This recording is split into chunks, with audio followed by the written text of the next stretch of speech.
Bonsoir à tous. D'abord, au courrier des pères du chef de l'État, ce message de félicitations adressé à Sa Majesté Willem Alexander, roi des Pays-Bas. C'est à l'occasion de la fête nationale donc de ce pays. Il me plaît, écrit le président de la République, de saisir cette heureuse occasion pour saluer la qualité des relations d'amitié et de coopération qui existent entre les Pays-Bas et le Togo et souhaiter vivement de les voir se consolider et se diversifier encore davantage pour le bonheur de nos deux peuples, écrit notamment le chef de l'État, Sa Majesté, roi des Pays-Bas. Au courrier arrivé cette fois-ci, des messages de félicitations aussi reçus par le président fort, message de Sa Majesté Akihito du Japon, du président de la Roumanie, Trian Basescu, de Dr Yaibodi du Bénin, président du Bénin, de Helmut Foss, consul honoraire du Togo, de Ivo Zipovic, président, et de Bachir Ifo, président de la BDC. Tous félicitent le président togolais pour la commémoration de la fête nationale du Togo le 27 avril dernier. La suite maintenant, ça ne fait donc que commencer. Les festivités des 50 ans de la Banque africaine de développement ont été donc lancées ce matin. Une cérémonie marquée à Lomé par une communication et un discours, celui du Premier ministre Artem Seliagodji Ahomezulu et Dem Sousoupo. 50 ans au service de l'Afrique, la Banque africaine de développement reste aujourd'hui la première institution financière de développement du continent. L'institution de Donald Kaberuka, un demi-siècle après sa création, compte 54 États africains auxquels s'ajoutent 25 non-africains. Au Togo, la toute première opération de la banque a été approuvée en 1972 à travers une ligne de crédit de 900 millions de francs CFA accordés à la Banque togolaise de développement. Au vu des résultats obtenus, le groupe de la BAD a érigé à Lomé sa représentation il y a 2 ans, ce qui favorise une coopération plus rapprochée et orientée vers les priorités dégagées par le gouvernement et axée sur la satisfaction des besoins essentiels exprimés par les populations. La Banque africaine de développement est intervenue dans tous les secteurs pratiquement au Togo, du secteur des infrastructures, du secteur social, du secteur agricole. Nous avons été avec le Togo pour asseoir les bases de son économie. Malheureusement, le Togo a connu une crise que vous savez, dans les années 90 jusqu'au début des années 2000. Mais malgré cette crise-là, la Banque africaine de développement est restée proche du Togo. Nous avons maintenu notre assistance en conseil. Nous avons maintenu surtout nos interventions dans le secteur social, dans l'éducation. La banque a été, en 2006, le premier partenaire multilatéral à réinvestir dans l'économie togolaise. La Banque africaine de développement est fière de ce que nous avons permis au continent africain de résolument réaliser un progrès incontestable. Cette cérémonie de lancement du jubilé d'or de la BAD présidée par le Premier ministre Seliagodji Ahomezulu est une opportunité pour la banque de célébrer ses réalisations, mais surtout de réfléchir sur le rôle futur qu'elle doit jouer pour contribuer au mieux à la transformation de l'Afrique. Edem Kodjo, ancien secrétaire général de l'OUA, a vu naître la BAD. Du haut de cette tribune, il estime que beaucoup a été fait, mais que les populations attendent encore de l'institution panafricaine pour les 50 prochaines années. Nous avons encore beaucoup à faire. Et une institution comme celle-là doit s'affirmer de plus en plus en Afrique, comme boussole, comme institution d'avant-garde pour le développement. Et la BAD a aussi un rôle conceptuel à jouer, c'est-à-dire un rôle d'imagination. Comment imaginer une politique économique applicable par les États, une politique économique qui assure le plein emploi, notamment des jeunes. Vous voyez, il ne sert à rien de former des jeunes, de dépenser des milliards et des milliards pour l'école, pour la formation, si c'est pour ensuite voir les gens traîner dans les rues. Donc c'est contre le développement cela, c'est anti-développemental. Nous devons donc tout faire pour que la jeunesse puisse être partie intégrante du processus de développement. Pour le Premier ministre Célia Godi Kwesi Aoumezounou, la création de la BAD est le symbole d'une Afrique qui veut se réapproprier son destin. Aujourd'hui, ces actions sont bien salutaires. L'ouverture à Lomé d'un bureau depuis 2 ans est la preuve que la coopération Togo et la BAD est une coopération qui se développe et qui participe à l'effort que notre pays fait pour son essor. L'histoire de la BAD est aussi celle du Togo, qui a donné mais également reçu de l'institution financière. 50 ans plus tard, le groupe de la Banque africaine de développement, dont le capital est de plus de 32 milliards de dollars, a financé plus de 3200 opérations pour un total de près de 63 milliards de dollars et bénéficie depuis plusieurs années de la dotation TIPAS. La BAD est un acteur très présent dans le programme ITIE, qui est la transparence dans la gestion des industries extractives. Mais la BAD aide aussi, sur le ministre Mouko, dans sa vision 2030. La BAD est un acteur important dans la réflexion. Elle participe notamment à la mise en place aussi du guichet du commerce extérieur, qui est un élément important en termes de mobilisation de ressources pour l'investissement, donc de la croissance. Donc je dois dire que la banque est véritablement un acteur important, en tout cas pour ces dernières années, dans le projet de développement et dans le processus de reconstruction de notre pays. Au Togo, les engagements de la banque en 42 ans de coopération s'élèvent à 285 milliards de francs CFA et vont s'intensifier à travers la SCAP, stratégie de croissance accélérée et de promotion de l'emploi.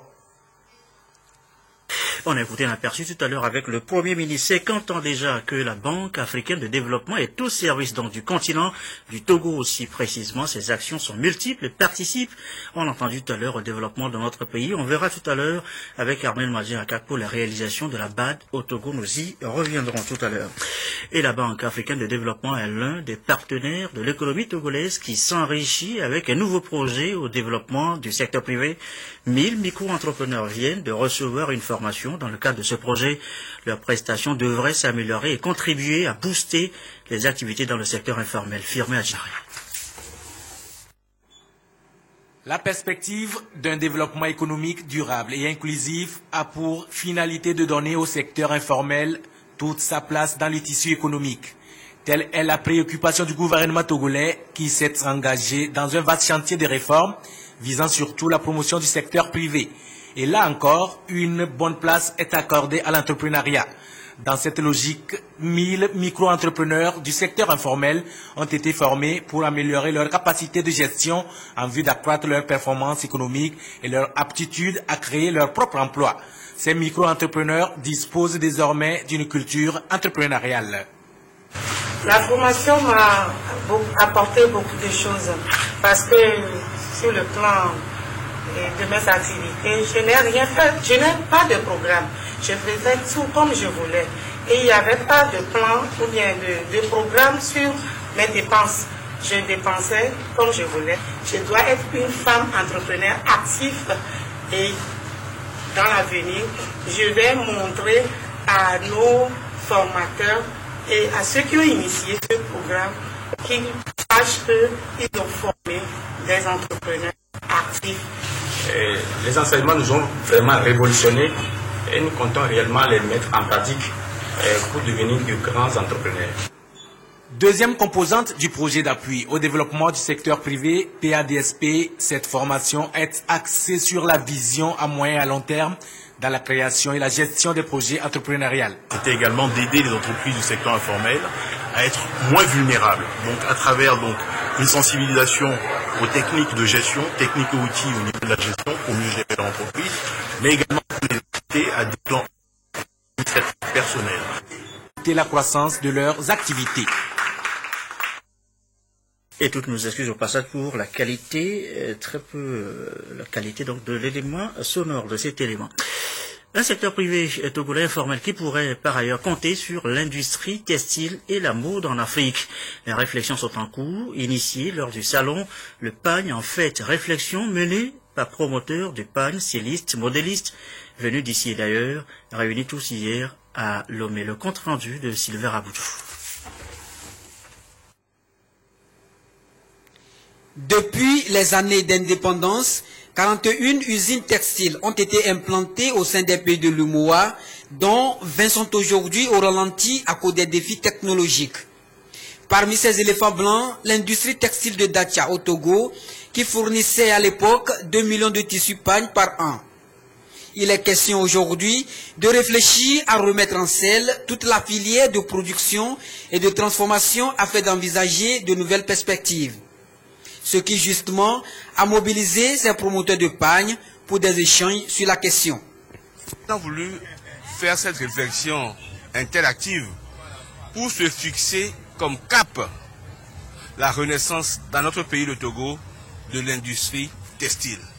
L'industrie textile qui passe depuis le coton pour se terminer au produit fini, le paille. Et donc, notre réunion aurait un sens si à l'issue de cela, la Chambre de commerce engage la réflexion pour que naisse de ces cendres chez nous une industrie textile. Il est important de se poser des questions sur quel avenir, quelle perspective est-ce que nous pouvons dessiner pour ce secteur. Cette table ronde a été très utile dans la mesure où des experts de la mode, de l'industrie textile, des commerçants de pagne, des nanabins étaient ici pour discuter avec aussi des jeunes stylistes, discuter un peu des défis du secteur et des perspectives. Et je crois que c'est un jalon qui est posé. Plusieurs communications ont meublé cette table ronde. Et selon l'un des orateurs, le ministre togolais Kakonu Boupo, l'UMOA dispose depuis 2003 d'un agenda textile qui vise à impulser ce secteur de développement porteur de croissance. Nous avons deux modèles qu'il faudrait approfondir. Il y a un modèle plus traditionnel. Le deuxième modèle, c'est un modèle de développement par l'aval, c'est-à-dire se fonder sur le génie de nos créateurs. Donc je crois que nous devons approfondir ces deux modèles et voir dans quelle mesure ils peuvent être compatibles, dans quelle mesure ils ne pourraient pas l'être, et gérer en termes d'aide à la décision les options les plus optimales pour le plus grand nombre, aller dans le sens de l'intérêt général. La contre-performance des industries textiles dans l'espace UMOA fait qu'aujourd'hui, 97% de coton-fibres sont exportés et 3% seulement sont transformés sur place. Selon les participants à cette table ronde, il faut donner une chance à la création africaine tout en mettant l'accent sur le stylisme et le modélisme pour que l'Afrique puisse se positionner comme un nouveau pôle de développement de l'industrie textile dans le monde. Il est 20h14. On fait à présent le point sur la sécurité routière au Togo. C'est l'un de nos titres. Une vaste campagne de sensibilisation, souvenez-vous, avait été lancée début de l'année suite à l'adoption du nouveau code de la route. Campagne relayée fermement par le chef de l'État lors de son adresse à la nation le 26 avril dernier. L'année 2014, c'est l'année de la sécurité routière. Dixit, le président fort. On revient ce soir sur les grandes orientations de cette campagne. Rachel Aokou, Aimé Abalo.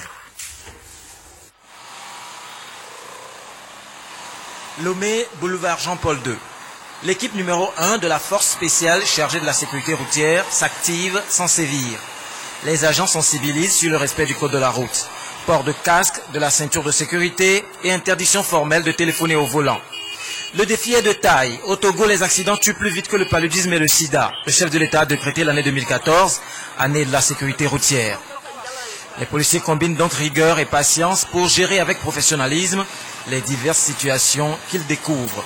Ce gros porteur ne dispose même pas de ceinture de sécurité. Cet enfant porte le casque, mais sa maman a la tête nue. Mais la consigne est ferme, pas de bavure, rien que de la courtoisie. Nous avons beaucoup insisté sur le comportement. Il doit avoir un comportement irréprochable. Savoir que le citoyen qui est en face, c'est une personne. Et il y a une manière de s'adresser à une personne, d'une façon courtoise. En commençant par le commencement, ce que nous avons appris dans la famille, à l'école. Il faut saluer poliment. Voilà, vous avez ça, vous avez ça. Et ça, ils le font. Nous leur avons aussi dit, c'est vrai, c'est le début, c'est la sensibilisation continue. Mais évitez, parce que nous sommes là, aujourd'hui, le chef de l'État nous a prescrit de tout faire pour réduire le nombre d'accidents.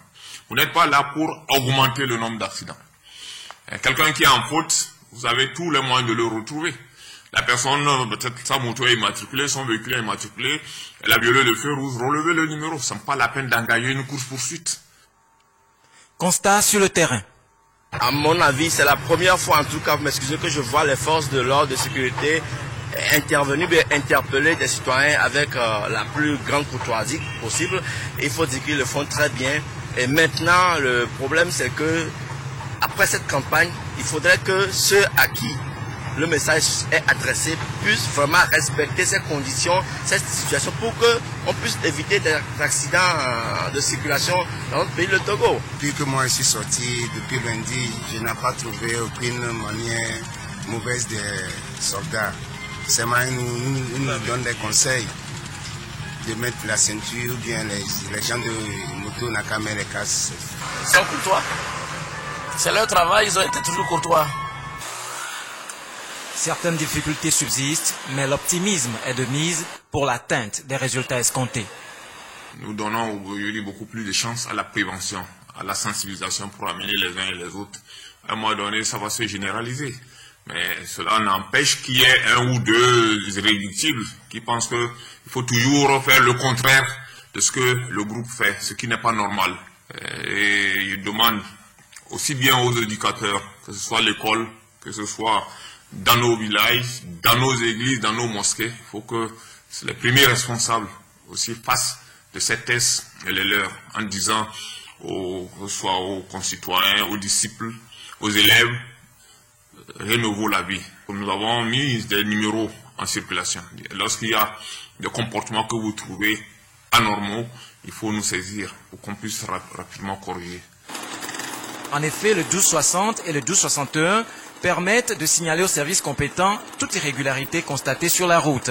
408 morts en 2009, 470 en 2010, 739 en 2011, 753 décès en 2012, 645 victimes en 2013 et déjà 224 morts en avril de cette année.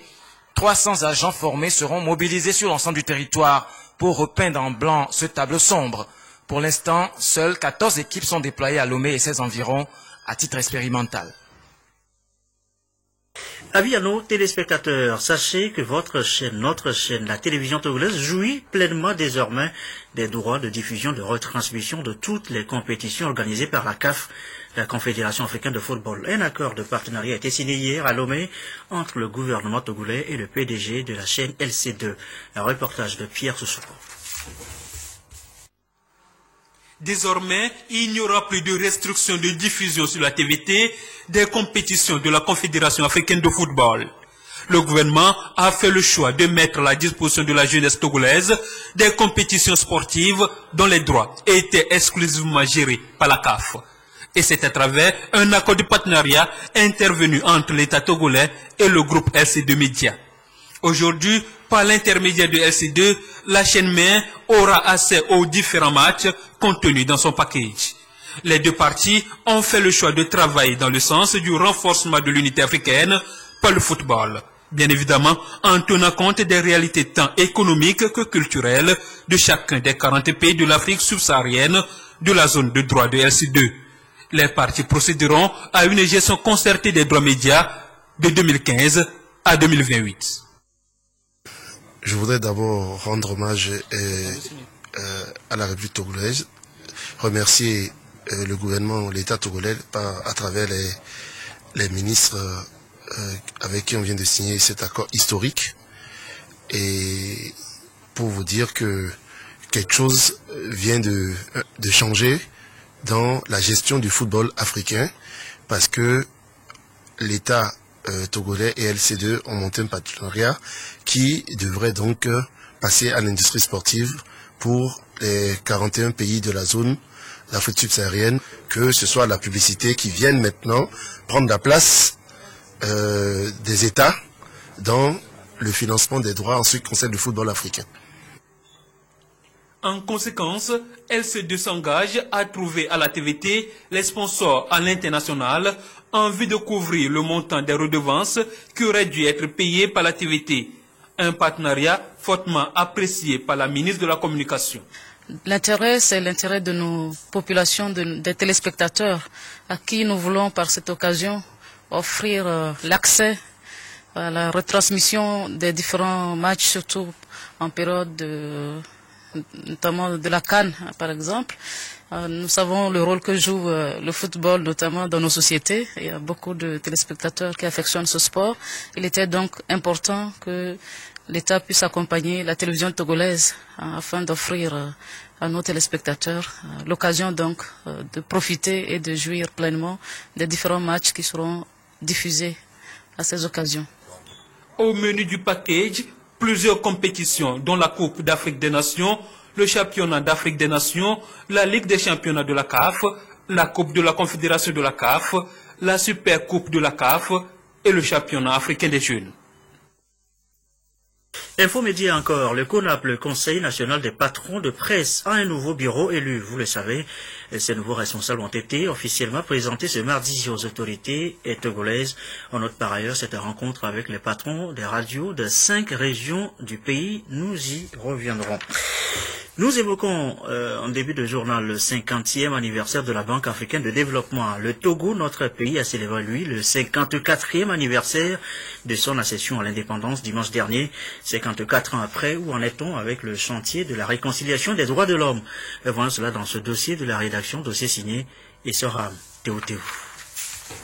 Voilà comment le Togo est qualifié aujourd'hui dans les instances internationales pour saluer ses efforts en matière de respect et de promotion des droits de l'homme, ainsi que le génie dont il use pour asseoir définitivement la réconciliation nationale.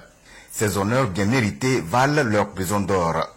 Ce Togo embelli et qui retrouve ses lettres de noblesse est à mettre à l'actif du chef de l'État Fonia Simbé. C'est la conséquence de l'adhésion des populations à sa vision d'un Togo émergent. Au nombre des grandes personnalités ayant visité le Togo ces derniers mois, on peut citer Madame Flavia Panseri, haut-commissaire adjointe des Nations Unies aux droits de l'homme, qui déclarait, je cite, « Le Togo a réalisé des avancées considérables dans le domaine des droits de l'homme ». Elle illustrait donc ses propos par la tenue récente d'élections législatives sans incident, l'abolition en 2009 de la peine de mort, puis l'élaboration d'un avant-projet de loi portant modification de la loi organique relative à la Commission nationale des droits de l'homme, CNDH. Cette loi devrait permettre la mise en place de mécanismes de lutte contre la torture. Ce dispositif serait un appui substantiel aux efforts engagés dans le processus de réconciliation nationale dont la phase d'application des recommandations est amorcée. Au niveau de la législation sur la liberté d'expression, nous avons une des législations les plus libérales. Vous avez noté l'accord historique entre l'UFC et le RPT à l'époque et l'expérience du gouvernement qui a continué même au-delà des élections de juillet 2013. Il y a la suppression de la fête du 13 janvier qui coïncide avec une des recommandations de la CVJR. Vous avez aujourd'hui le livre blanc qui est adopté par le gouvernement, qui va être vulgarisé très bientôt. Et vous avez également le Haut Commissariat qui avait été créé bien avant l'achèvement des travaux de la Commission, que nous avons réadapté à la vision de la Commission. Il est question d'aller rapidement vers le programme d'indemnisation des victimes. À cela s'ajoutent d'autres initiatives telles que l'avant-projet de code pénal en instance d'adoption par l'Assemblée nationale. Quant au code de procédure pénale, son élaboration est en cours de finalisation. La volonté de changer la donne et faire du Togo une fierté partagée est perceptible. Elle se traduit par la main toujours tendue du chef de l'État à tous les acteurs sociopolitiques et économiques et la capitalisation de toutes les compétences, qu'elles soient internes ou de la diaspora, pour bâtir ensemble le Togo.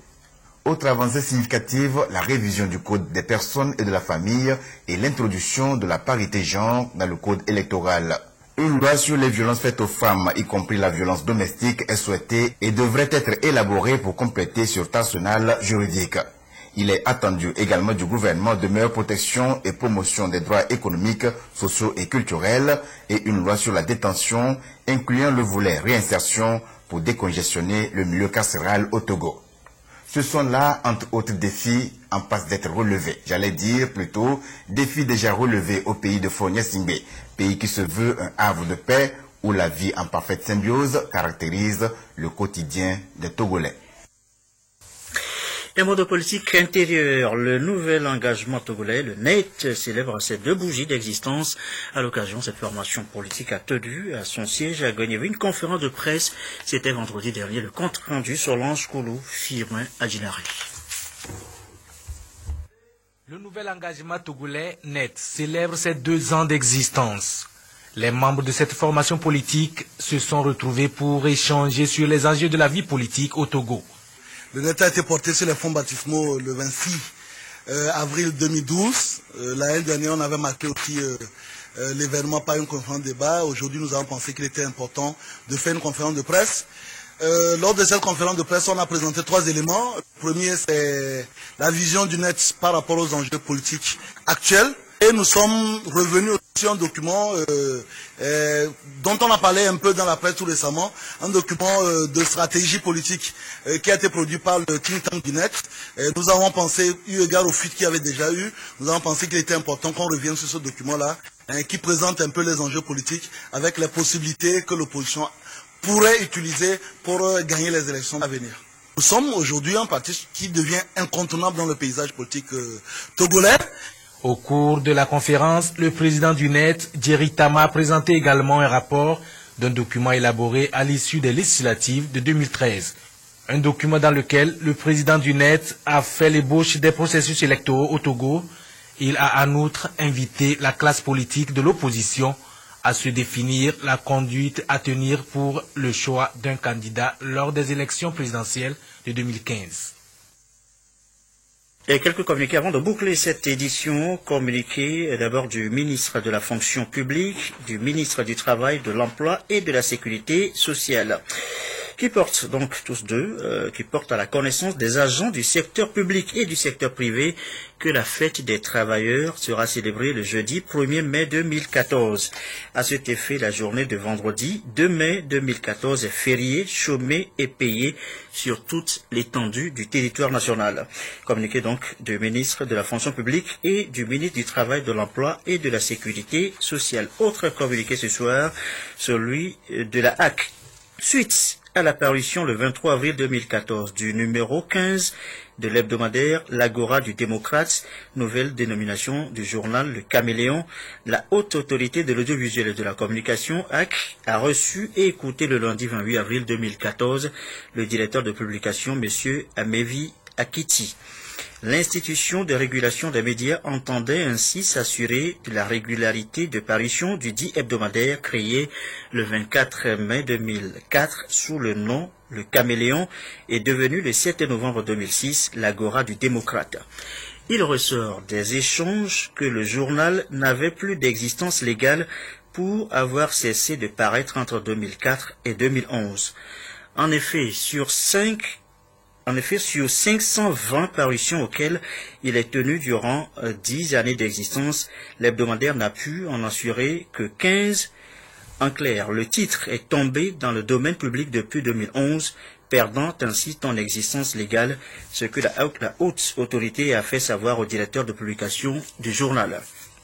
Au demeurant, l'article 16 du Code de la presse et de la communication du 11 février 1998 dispose en son dernier alinéa les titres qui ne sont pas utilisés depuis 3 ans sans motif retombent dans le domaine public. C'est pourquoi la haute autorité voudrait saisir cette occasion pour rappeler aux responsables des journaux de la place qu'ils sont tenus, dès obtention du récépissé de déclaration de parution, d'assurer la régularité de la périodicité de leurs organes. Enfin, l'institution de régulation des médias se fera le devoir de publier en temps opportun la liste des journaux ayant une existence légale. C'était là donc un communiqué de la HAC. C'est pratiquement la fin de cette édition. Sachez que la BAD, la Banque africaine de développement, célèbre son jubilé d'or. Les festivités ont été lancées ce matin sur le continent. À Lomé, une communication de l'ancien Premier ministre Edem Kodjo a notamment marqué la cérémonie présidée par le chef du gouvernement Artem Seliagodji Aoumé Elzounou. À suivre, juste après ce journal, la météo et les prévisions de Cléo Sabine Poko. Santé d'abord, Carole Petou Afangbeji sera au rendez-vous tout à l'heure. Elle nous parle notamment de l'épilepsie avec son invité. Merci à vous qui nous suivez ce soir à Abidjan, en Côte d'Ivoire, sur la télévision togolaise et comme d'habitude, toujours fidèlement. Excellente fin de soirée chez vous.